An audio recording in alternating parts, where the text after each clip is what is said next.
we see junk food taking over to the extent that people actually purchase junk food to take home for their dinner, for themselves and their children. We see junk food becoming fashionable to the point where teachers are actually criticizing students who take properly cooked meals as part of their snack and suggesting that you buy things from the supermarket which are in most cases too sweet, too salt, or too oily.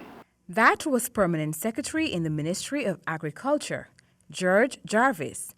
He was commenting on what is trending in Guyana, where too many people are putting the cart in front of the horse, so to speak, with regard to eating habits. It's a backward trend that places significant strain on the budget of the Public Health Ministry, decreases the productive capability of the nation, and begs for a return to the soil in a big way. We seem to have abandoned most of the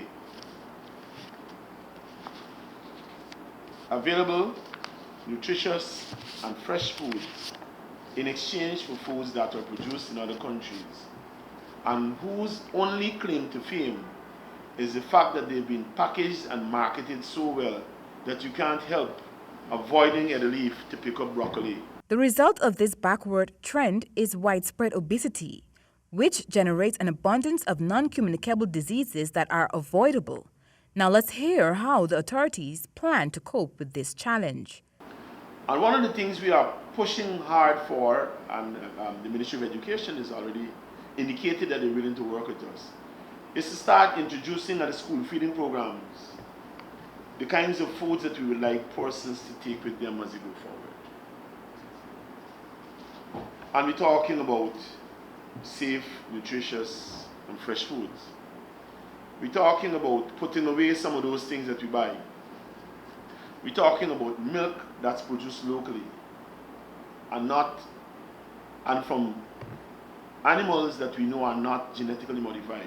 The bottom line is that Guyanese have to return to basics and rely on their own kitchens and their kitchen gardens. And that advice is coming from Pan American Health Organization, PAHO.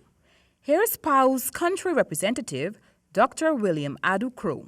I think it's a very good thing that I'm told used to be the norm in Guyana some years past. I think we need to revive that. And in fact, sometimes you don't need a big yard. Sometimes a pot, you can grow something. You can grow tomatoes.